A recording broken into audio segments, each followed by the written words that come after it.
Hey guys, Troll 9002. It is 1:41 a.m. on 5/17/2022.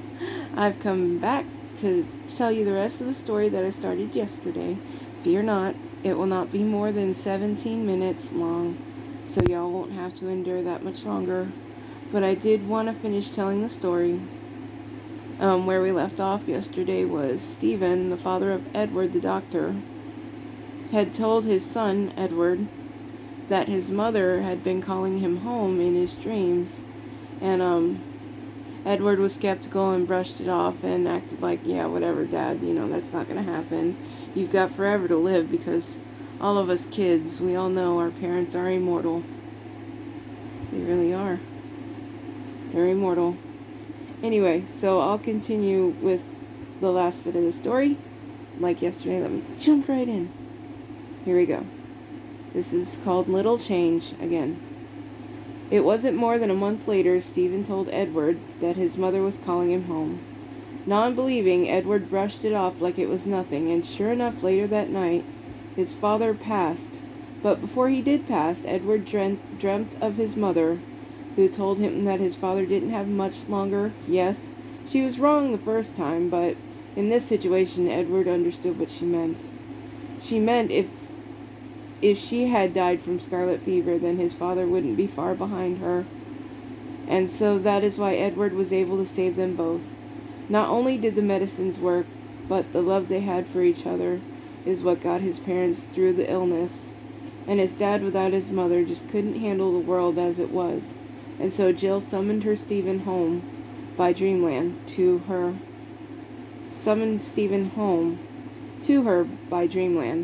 And in his sleep after that dream that night, he would leave the world. Heartbroken and afraid of the truth that he knew awaited him in his dad's room, Edward pushed himself to go check on his dad, who did in fact pass away in his sleep. Saddened yet again, Edward made arrangements, and the gathering was had. 7 years later, with no love of his own to be had, Edward had a dream that his parents were calling him home. And after all he had been through in his life as a doctor, both traveling and the office visits, Edward declined the call, per se. Even though he was tired, he still had his can-do spirit in him. And it was that day, while seeing patients, he met a woman that made his heart go faster. It wasn't long before he married her, and they were so in love, and some time later, Edward had the same dream again, where his parents were calling him home. And even though he had only been in the marriage for a short time, Edward, who was in his early 90s, like his dad, passed away in his sleep and went home to his parents, leaving his wife and son behind. Now it turns out all these dreams that all three of them had were triggered by heavy metal poisoning in the rise of the Industrial Revolution. No one thought about what was flowing into rivers and things, and if you look into it, there are still things flowing into rivers and such. Never mind, don't look into it, it's gross. Don't do it. And while it wasn't the fish poisoning came out in animals like deer and rabbit and other woodland creatures that had been consumed and had been drinking from the polluted source, and it all built up. By this time, I was sitting in my reading chair, bawling like a little schoolgirl, but I decided to finish the book all the way to the back cover, where I saw a corner of the book kind of peeled up. I didn't want to, but my imagination told me to pull it up. Sure enough, there was a small stash of money with a paper with an address and instructions, and I followed everything to a T and found a large stash of money not in the house but in the shop. It had been distributed between the books of the basement. I peeled every corner, and they were gold coins, but gold then was so clean and pure that it was triple the worth of modern gold. Plus, you really can't find that caliber of gold now. Collecting not only gold from the books, and the books too, I didn't buy the shop back, but instead I bought the one next door that had the same black and white checkerboard style tile. And I opened my own antique shop, so I was the only one with a lovely mind can retrieve anything kind. And it was historical antiques only store. I retrieved furniture and sold it with a lovely mind. still have the store today, still thriving, still working hard, and every now and again I get a skeleton key, and with a new wonder of what treasure it might lead to. But overall, most people not knowing what a skeleton key is now is when I get them in, it takes forever to sell them. But I do enjoy having them around. The shop is good luck. Though I tried many times to find a love like Edward, and his career, my career, and my life, we never meant to have love. So I became ill. I had no one, nothing but silence. I had myself, though. And so what I learned in the society where the cliche of love yourself proved to be wrong, because you only end up with yourself, which in my case was dark, lonely world. But I guess somehow, through the life I lived, I deserved to die alone, and I did in my sleep, with Edward's family calling me home.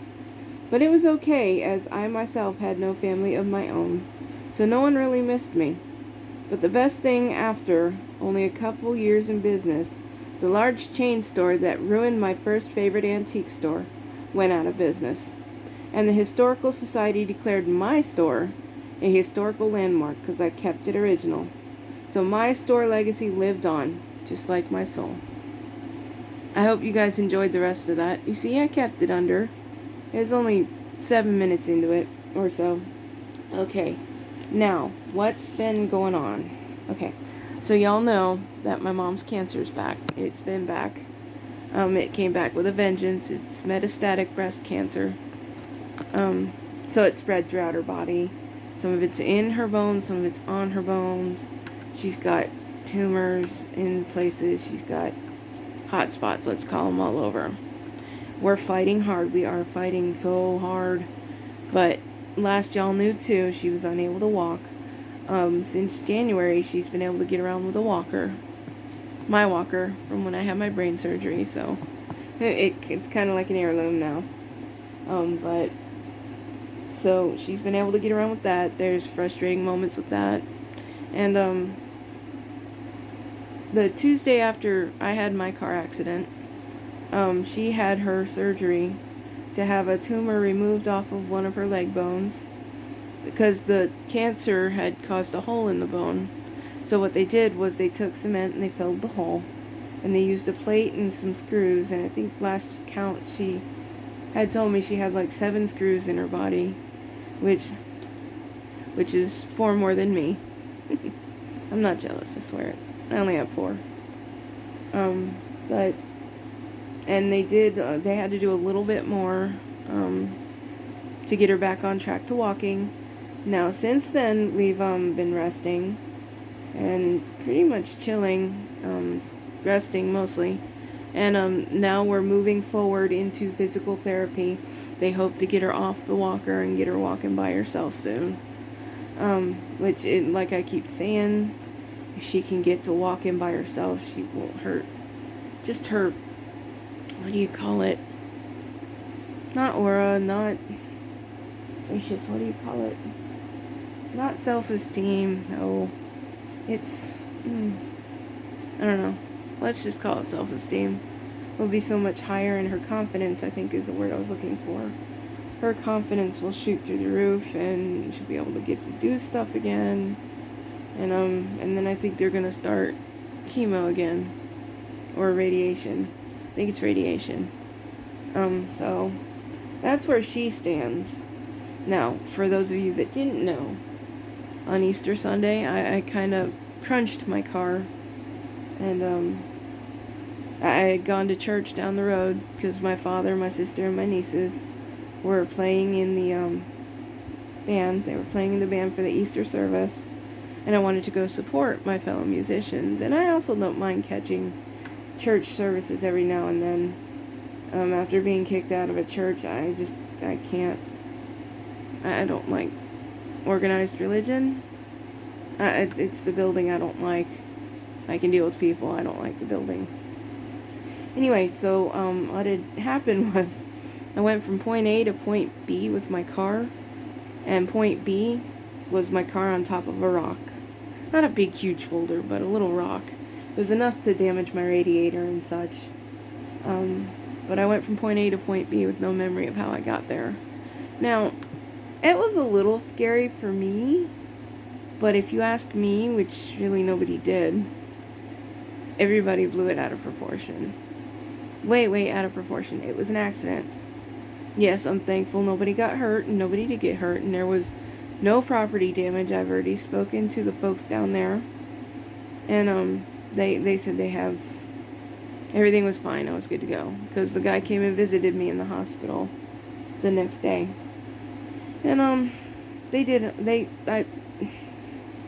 have been dealing with my neck too at the same time, which I have 3 disintegrating discs in my neck, and it's towards the bottom, kind of where most of the pressure comes from when you lift and stuff, like I do at work. And so basically, but I didn't know until after my ordeal with the hospital that with that I have to be in excruciating, unbearable pain before they'll do any kind of surgery, which I guess is standard procedure. So okay, we'll move on from that, but it still causes headaches. So they did all these scans and stuff. They did CAT scan with contrast. They did CAT scan without contrast. And this was all on Easter Sunday. And I was fine. I told them from the beginning I was fine. Everything was good. I was fine. It was an accident. And nobody listened to me. And so when I got to the next town over, their hospital, walked in and explained the situation, and they immediately took me back. And they're acting like I had a stroke. Now, yeah, my face does droop, but that's residual left over from my brain surgery, which I will not go into at this time. But it was back when I was a teenager. Anyway, it's overcompensation. I work this side harder than I do this side because that side used to droop. Anyway, so moving on. Everybody turned it neurological. And they wanted to do this test called an EEG, which monitors your brain waves. Which, yeah, it's proof I have a brain.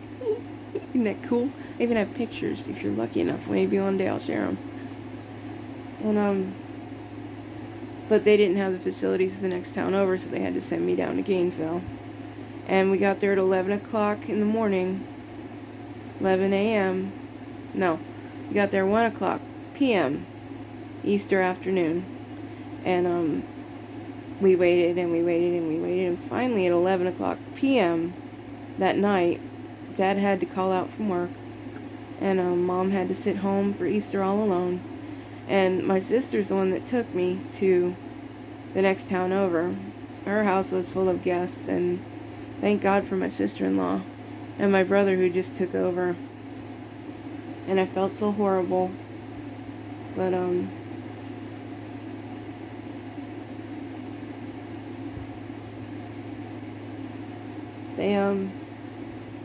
they took care of me, and they finally found a bed for me at 11 o'clock at night.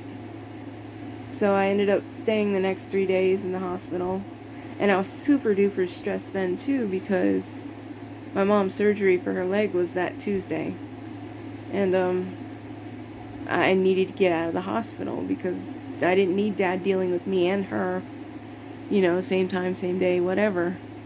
And the more I fought to get out of the hospital, the more tests they started to run, and all their tests came back fine. Everything was good. No problems. So they had no choice but to release me on Wednesday, which happened to be the same day my mom got out. No, Mom got out on Friday. We got good news that Mom's surgery was successful on Wednesday. And we were going to go visit her before we left Gainesville, but she didn't want visitors, so we didn't go. And so my sister brought me home. And once I got back on my pill schedule and my lack of sleep but comfort schedule, everything's fine, and I've been fine since. But they recommended that no driving for 6 months. They're treating me like I had a seizure. I did not have a seizure. I don't know what I had, but I did not have a seizure. But all they're equivocating, or all they're getting from it, is from whatever my father and my sister keep telling them. And of course they would tell them out of the room things, and doctors would talk around me. So, I'm kind of feeling like one of those people who got thrown in jail for something they didn't do. So I'm still, to this day, waiting to get my car back. I've already paid the insurance deductible. And I called the cardiologist to do a follow-up because they said, well, if it's not in your brain, it must be your heart. So I called the cardiologist 2 days after I got home, and they said, well, if neurology doesn't have a problem, then we don't need to see you. I'm like, okay. And then I spent the next 3 weeks chasing my neurological referral, because the hospital was supposed to send it to Shands UF Neurology. And then when I kept calling them, they just kept telling me, well, have your primary care just send a referral. That sounds like real concern there, right?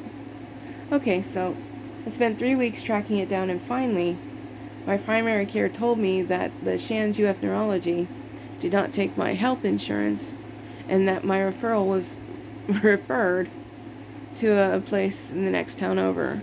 So now I'm going to go see them a week from Monday. It's past Monday, so next Monday. Going to see them.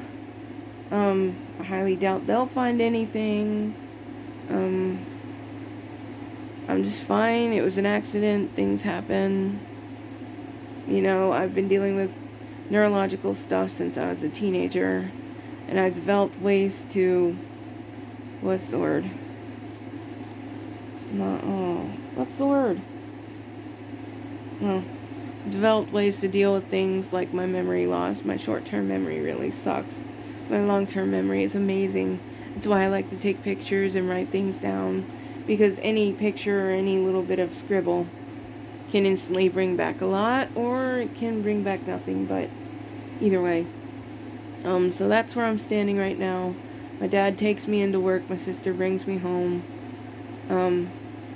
Both really make me miss my solitude in my car and my freedom. Luckily, though, I did get to go on my camping trip, which I'm sure you guys saw the video. I got to go on my camping trip thanks to my friend Sherry. We packed her car. Oh my gosh. You would think it was a clown car. It's a Chevy Camaro. And we had the trunk full and the back seat full. And I even had stuff in my lap coming home. And we didn't even get to shop. But we did get to camp, and it was fun. And it was actually nice to go with somebody else. You know, have somebody else to talk to and chill with. And next month, after a whole lot of ring around the rosy on my part, I'm going to go see a friend in North Carolina. And we're going to do a lot of stuff. We're going to cram as much in as we can while I'm there, because it's going to be fun. I'm sorry, I went off on a rant. Anyway, so that's the update on me. It's the update on Mom. Dad's just tired. Dad's working all night, every night. And he's taking Mom to her doctor's appointments all day, every day. And he'll start taking her to her physical therapy. And I worry about him. I mean, because he doesn't really sleep a long time during the day, because his body is not natural. So, I don't know. And they're talking about moving him to my shift, which will totally smother me. To be quite honest, it will smother me. But, whatever God's will, I'm with it. I'm down with it. I think I probably overshared. I'm super sorry about that. But hopefully if you got bored, you went ahead and turned it off. This is Troll 9002 signing off. I'm almost up to 20 minutes. Sorry about that. But I wasn't wrong about my story. It was less than 7 minutes, I think. Anyway, I hope you enjoyed it. I hope you have a great rest of the week. I don't go back to work till Thursday. Just happened to be. They're cutting hours. And, thanks for coming into my home. Catch you on the next page turn. Y'all take care. Bye.